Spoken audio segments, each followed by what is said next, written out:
Previously on Babylon 5, Garibaldi began working for Mr. Edgars, who told him of the concern about telepaths being too powerful right now for Sheridan to launch this war against Clark.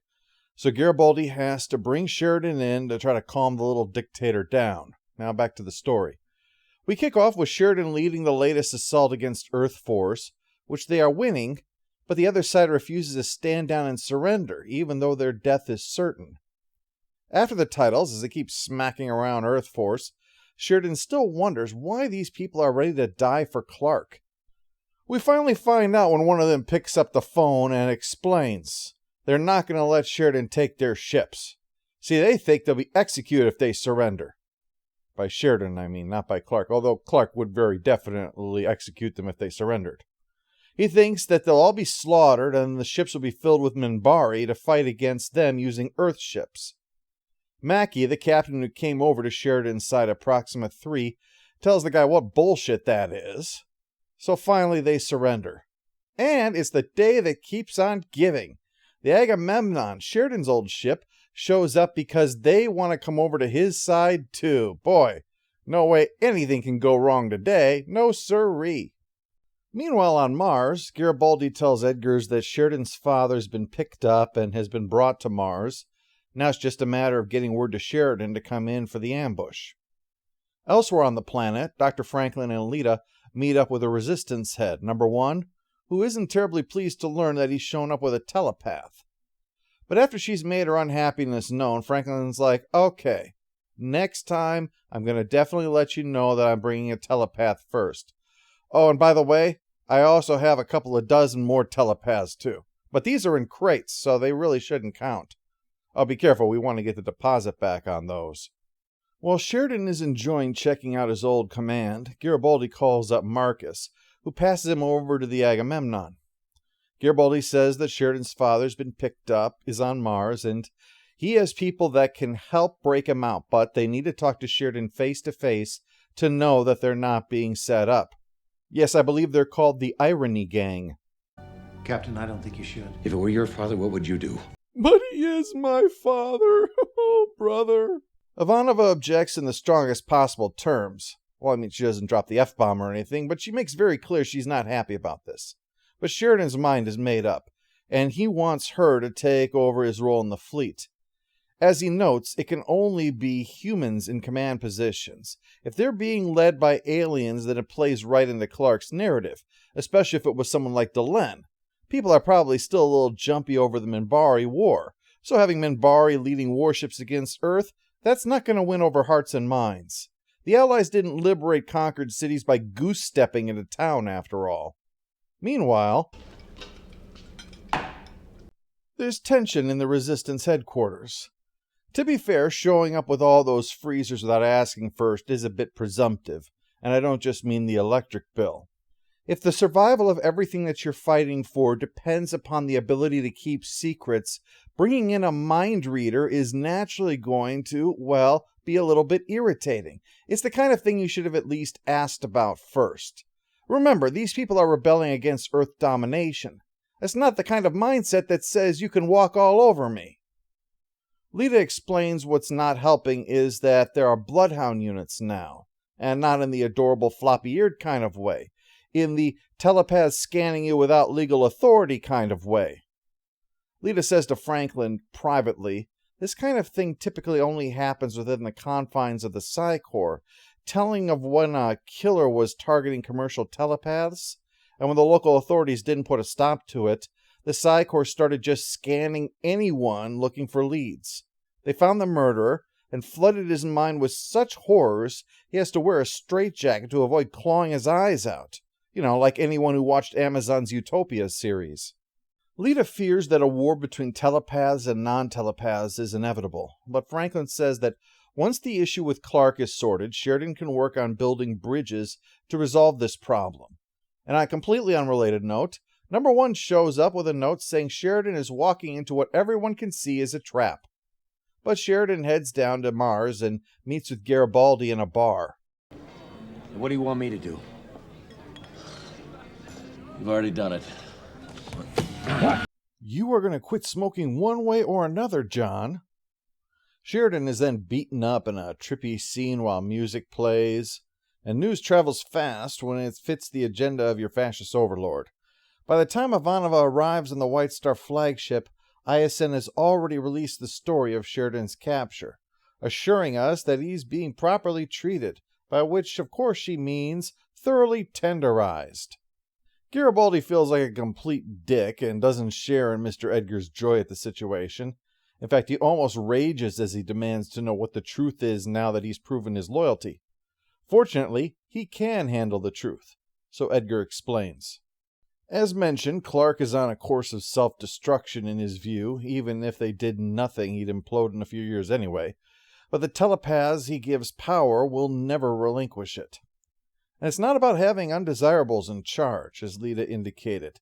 Telepaths police themselves. So if the Watchers decide to let illegal scanning take place, no one can stop them. No one could even know for sure it was happening. They would have an incredible power advantage, so Edgars has been working on a means to counterbalance that advantage. Do you recognize this? Yeah. My urine sample, how'd you get that? That was the thing that Garibaldi picked up in that bar on Babylon 5 when those telepath goons tried to kill him. He'd been told it was a cure, and that's technically correct. The best kind of correct. It's a cure to a disease that Edgars has created. The dying people last time, they were infected with a virus, one which targets the gene responsible for a telepath's ability, so it will only infect them. The cure isn't exactly a cure, it's more of a way of holding off the effects of the infection. This is a means of keeping telepaths in check, though this tilts the balance the other way. The telepaths would be helpless.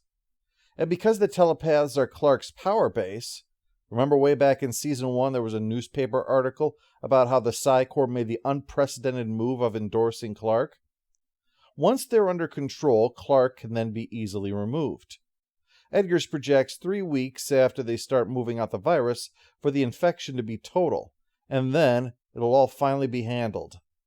But Garibaldi's going to need to stay in the compound until the virus is released, to avoid the risk of anyone learning what happened.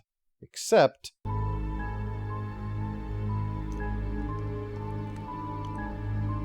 Edgars pays well, but he doesn't provide dental.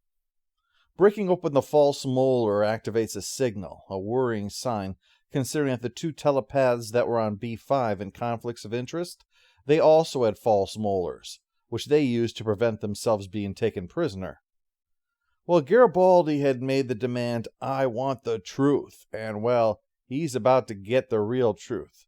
Not the little conspiracy Edgars has planned, the real truth that has dogged him since last season's final episode. Despite orders to stay, Garibaldi gets on a transport and soon is joined by Lise, who is horrified at what she's overheard. But he's not receptive at all. He's completely uncaring. Well, we soon learn why. Bester has arrived in response to that signal, and learns everything from Garibaldi about the conspiracy. Even Bester is shocked that this was something as big as it was. Garibaldi has, willingly or not, done such a huge service that Bester decides he's going to let him know what's happened. The Shadows knew that if something happened to Sheridan, that Ivanova, Delenn, or Garibaldi would be the ones to take his place. So they captured Garibaldi when the opportunity presented itself. They intended to use the Psi Corps to adjust him, but Bester knew that despite being allies of the moment, telepaths were a threat to the Shadows, and in the long term, they would want them eliminated. He suspects that might be where Edgars got that virus from in the first place, or at least the original version of it. Thus, instead of letting the Shadows use him, Bester had Garibaldi brought to a Martian facility to have his brain worked over, but minimally.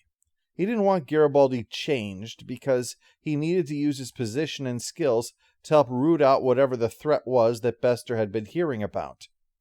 Rather than altering him, they just turned up the dial on the points that make him a bit difficult, having his resistance to authority becoming mistrust of authority, that sort of thing, to alienate him so he can focus on this work.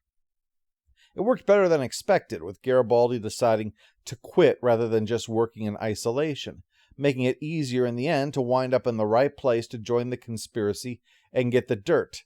even if it meant selling out Sheridan. Quite the Xanatos plot, isn't it? Bester considers just killing Garibaldi, but ultimately decides he doesn't need to, and leaves him so that in time he'll be his old self again, except he'll remember everything. Bester's not worried. Even if Garibaldi talks, he's unlikely to be believed, and even if he's believed, what does it really matter? If the conspiracy against the telepaths is destroyed, then there's nothing to really worry about. For Bester, of course. Garibaldi's got a big fat target on his back now. In fact, Ivanova says that he is to be shot on sight, although I think she said that about a lot of people over the years. Garibaldi arrives at Edgar's place too late. It's been ransacked. The big man is dead, his number one flunky is mortally wounded, the virus and cure are gone, and Lise is nowhere to be seen. The episode finishes with more ISN propaganda when Edgar's death is blamed on the Martian resistance. Sheridan is supposedly expressing regret over his actions, and Garibaldi is being declared a hero. Yep, there's a moment to reconsider your life choices. This brings to an end Garibaldi's subplot this season, and yeah, the viewer is placed in the position of knowing that something has happened to him, that there is an ongoing effect upon him, and it explains his behavior. But it doesn't entirely justify his behavior. The idea that the plotline wants to explore is certainly interesting, and it illustrates the legitimacy of Edgar's fears. The telepaths destroyed Garibaldi's life, and simply to further their own ends. They can turn you into an enemy to all that you stand for. The problem with the plotline, though, is that, frankly, it means they've turned the character into an asshole. And even that wouldn't be a problem, but it goes on for too long. The idea was for it to be a slow burn, clearly. But during that burn, he's acting like a prick. So, drawing that out, well, Jerry Doyle does what he can with it. He plays it as well as possible. But, yeah, in the end, the guy's just a prick. I mean, don't get me wrong, there were plenty of moments where the guy that we know was shining through, like when he found that client's daughter and just charged him for the expenses. But he's completely unreasonable at other times. What was the arc supposed to achieve? Was it simply the mystery of who had done that to Garibaldi and why? Well, that succeeds, but at the expense of the character himself. It likely would have been better if we'd seen Garibaldi's progression to opposing Sheridan be more natural, even if we know he's being influenced along the way. To maybe even see Sheridan through his eyes at times. I mean, I almost wonder if a Rashomon scene or two might have helped. See the scene play out from Sheridan's perspective, and then a little later on we see the same thing from Garibaldi's perspective, but have all of Sheridan's lines the same, but coming out completely differently, sounding and seeming entirely more insidious.